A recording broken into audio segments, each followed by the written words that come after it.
Hey guys, welcome back to another episode of Mountain Murders. I'm Heather.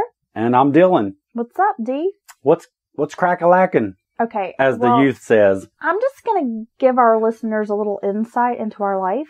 Yeah. Ladies, gentlemen, I don't know if you're married, if you're coupled up, you may understand where I'm coming from with this. I feel like since I married Dylan, my whole life consists of just waiting around on him before I can go do things. Or it's always. We're trying to record a podcast, and it's like 20 or 30 minutes of you setting up your area. Yeah. I have to. Bathroom and getting a drink, and then you got to go do whatever. My voice warm-ups, and I did not know we were opening with a personal attack on me. Well, but yeah, why wouldn't we? Yeah, because you have been complaining for about the last 30, maybe 35 minutes. Are you not ready? But I am here. And I think that the wait is worth it. This is not just, hey, it's time to record, sit down. Yes. This is, hey, we're trying to leave. We're going to go to dinner. 45 minutes later, I'm still waiting. And I'm the chick. Stereotypically, am I not the one that is supposed to take forever? I'm ready in like 20 minutes. And 2 hours later, you're finally finishing your hair. Yeah, I was afraid you were going to do this. I was afraid you were going to expand it to the rest of our life because sometimes you do seem to be waiting on me. It's a surprise to me. See, that's the weird part. Because I don't even know. I'm just like, I'm just kind of lumbering around. And then you're just like, do you have your phone, your wallet, the keys to get back in the house? Do you have your stuff? You're like having another child. Do you have to pee? It's like having an adult child. Are you sure you don't have to pee? An adult child with disposable income. Yes. Okay. Who can buy alcohol and cigarettes. Yeah. And go to R-rated movies. Yeah. And bars. Yeah. Okay. Exactly. All right.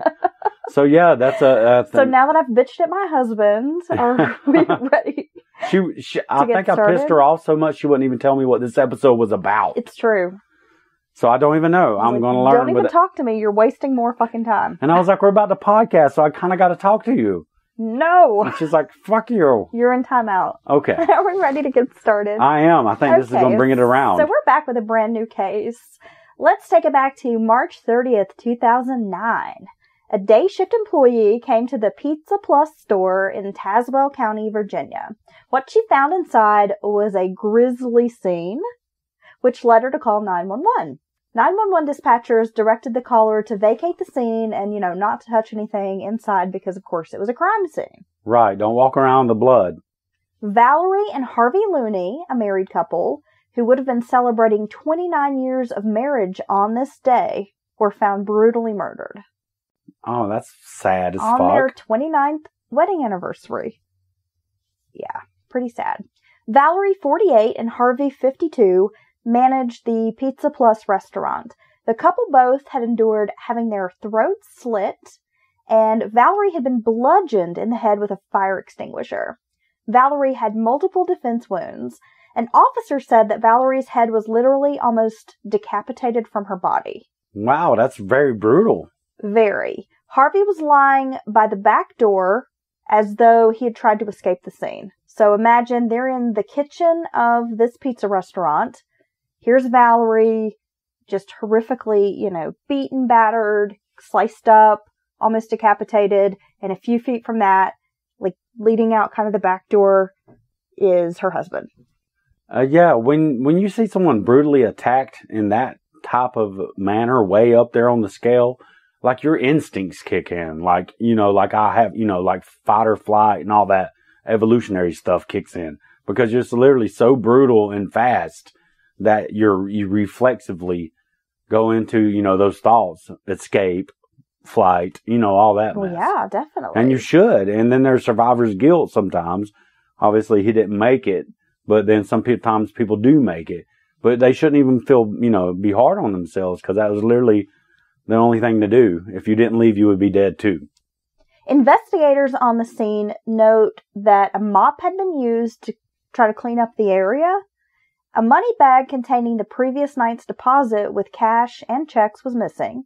Officers also noticed that the fire extinguisher was just caked with blood, so they knew that had been used as the murder weapon, and someone had taken the time to hang it back on the wall.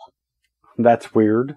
Well, this immediately sent a red flag to investigators that the person who committed the crime had some sort of personal knowledge of either these people or this kitchen, this specific restaurant. You know, most random intruders are not going to take the time to hang the extinguisher back after attacking the couple. Right. This almost sounds like someone who's worked there, been an employee. Almost hung it up as a habit. Yes, exactly. Right. Okay. It was a just I have the fire extinguisher, I got to put back on the rack. Yep. That corporate BS. Valerie and Harvey were described by friends as just this wonderful couple. They were absolutely in love with each other, just belonged together. The pair had truly found life's partner in one another. And that's what all of their friends said about them. They were described as adventurous, kind-hearted, very giving, and an integral part of the community. And it's a pretty small community, so everyone knew them. And, they ran this restaurant for a really long time. This was a pretty popular spot for pizza. A lot of customers would call specifically and say, hey, is Harvey making deliveries today? Right. Oh, okay, well then I'm going to order, because they wanted him to deliver their pizza so he could pop by and spend a few minutes talking to them. Right. I mean, he was just a really well-liked guy. Same with his wife. I think sometimes people overlook the shock to these small communities who don't deal with murder every day or all this horrific crime, when it's just totally like they've had a murder, one in 20 years, and it was like a straightforward deal. That the entire community is literally shocked and start locking their doors and scared. And I mean, it really impacts these smaller towns sometimes in different ways. And the thing is, with a murder like that, if they don't immediately have a suspect or make an arrest, exactly, people live in fear. They're terrified because they don't know if this was random, if this was planned. Is there a murderer in our community? Yeah. Are we all in danger? I mean, do we all need to lock our door? That kind of thing. So. Right. So yeah, that's a very small town impacts there on horrific murders like this. Harvey and Valerie had been married for 29 years. As I mentioned, the day their bodies were discovered would have been their 29th wedding anniversary. And they had one son, Christopher. Christopher Looney still lived at home with his parents, and he had also been a Pizza Plus employee. Well, DNA was collected at the crime scene along with what would total 175 pieces of evidence from this kitchen crime scene. They were sent over to a lab for testing. However, investigators were not considering how difficult it would be within the confines of a busy kitchen where multiple employees were working, because there was so much DNA left behind. And especially in a kitchen setting, you've got people maybe cutting themselves. Oh, yeah. Traces of blood here and there. That's a nightmare. You've got wait staff, you've got kitchen employees, you've got people who come in and make deliveries. You don't know how well it's cleaned every evening, if it's properly sanitized. So much oh my God. To clog, this investigation. Yeah, that sounds like a nightmare from a forensics standpoint. And it was. The crime scene led officers to estimate the murders had happened sometime between maybe 11 p.m. and 7 a.m., with robbery being a likely motive. However, during the interview process, officers turned their attention to Christopher, the Looney son. He claimed he had been home alone in the evening, or on the evening of the murders. He had watched some television, then went to bed. And by the time he'd gone to bed, he says his parents hadn't come home yet. Now, it was later than the Looneys typically worked, so officers asked Christopher if he thought it was unusual that his parents hadn't come home yet, and he didn't really seem to have any, thoughts on that. Well, the following morning, Christopher says he got ready for work without seeing his parents at home. And when officers asked him, well, didn't you think it was weird that they didn't come home last night and then they're not here today? He says, well, I'm able to explain that because my dad told me that it was my parents' anniversary and that he was likely going to take my mom someplace special to celebrate. Oh, well, that's reasonable. Right. Yeah. It's never good to be home alone watching TV by yourself when you need a solid alibi. That's true. Well, at some point on the morning of the 30th, Christopher had received a phone call while he was out, working a different job. And somebody asked him, what had happened at Pizza Plus. Investigators thought it was kind of odd that Looney's only son and an employee of the Pizza Plus had not shown interest in finding out, what had happened at the restaurant. Both my parents are killed. Well, so when people are calling him going, hey man, the cops are over there. There's all this commotion. What's going on? It never occurs to him to pick up a phone and call Pizza Plus or my parents didn't show up, didn't come home. Yeah. And, not being curious, coupled with the fact, as you mentioned, that his parents hadn't come home. I mean, he essentially hadn't seen them the evening before or the morning of. Yeah, so we're going on a full day or so by now, And I say it's atypical of most parents. They sound like just a hardworking, blue-collar people.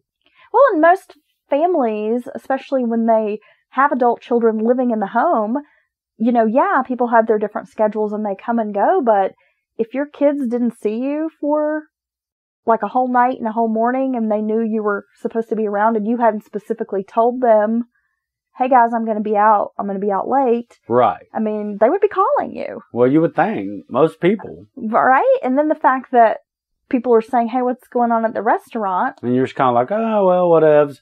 Oh, both my parents are kind of missing and some big crime scene appears to be at the restaurant. But yeah, okay. But yeah, that's very suspicious at that point. Well, it is. And, investigators are definitely taking note that this is somewhat odd. Christopher also mentioned during the initial interview that his parents didn't really have any enemies that he could think of. He didn't have any more information to offer. He didn't know who would have done this, why. He couldn't think of a suspect. Well, you also get people who aren't asking just the cops why. We need to find out, people act a certain way when their loved ones are killed or, something's happened just totally out of the ordinary, something horrific. People want to know. The human beings need to know why or who or any of that stuff. And if you're nonchalant about any of that, you better believe you're going to end up on a suspect list. It doesn't matter who you are. Well, with no evidence really to go by, investigators had to, seek other leads, look around the community. They interviewed nearly 200 witnesses over the course of the investigation. See, and that's when you see some of these other things, you're like, the cops didn't do shit. They did this or that and they handle. But that's work. Them cops are putting in work to interview that many people. They're trying very hard. After interviewing nearly 200 witnesses, they just don't have any leads. They don't know where to go from here. The trail goes cold. And after about 4 months, kind of waiting around, trying to figure out what's going on, waiting on the DNA evidence, hoping that maybe brings some light, Right, all the forensic, because they sent so many pieces to the lab. Well, investigators are tipped off that the Looneys had a really sizable life insurance policy. Christopher was the sole beneficiary of a $500,000 policy. Yeah, okay. Investigators saw a motive in the murders, obviously. Instantly. They've got the son, his behavior is a little off. And that's the thing, too. Not everyone is going to react in the same way. Some people definitely are more emotional. It's true. Might have more of a reaction, might cry, be hysterical. Someone else might be a bit more stoic. But, you've got to consider that most investigators, these are seasoned professionals who've done these interviews time and time again. Over and over again. They can read body language. They can. They can read expression. I think they're able to differentiate between someone who maybe is more stoic and just, I'm sure they've had normal people, like you said, to not react at all and just be like shell shocked and catatonic, if you will, just like, and get no reaction, but they know that person's just being But yeah, I think you're definitely versus right. Someone who just really doesn't give a shit. Crocodile tears, if you will, know, whenever you try to fake, like crying and stuff, these cops are just waiting for you to try that. Well, when they find out that there's this insurance policy and that Christopher's the sole beneficiary, they call him in for a second interview. Now, he's pressed about the insurance policy. They're asking him all sorts of questions. They note that he's showing no emotion. He's just really cold and distant during the interview, continues denying, knowing anything about his parents' murders, just being really aloof. And at one point during the interview, I saw some footage. One of the officers asks Christopher, are you always like this? Because you just seem really cold and like you don't care. And he's like, yeah, I'm always like this. And which is possible. This is just who I am. Well, that is possible. He could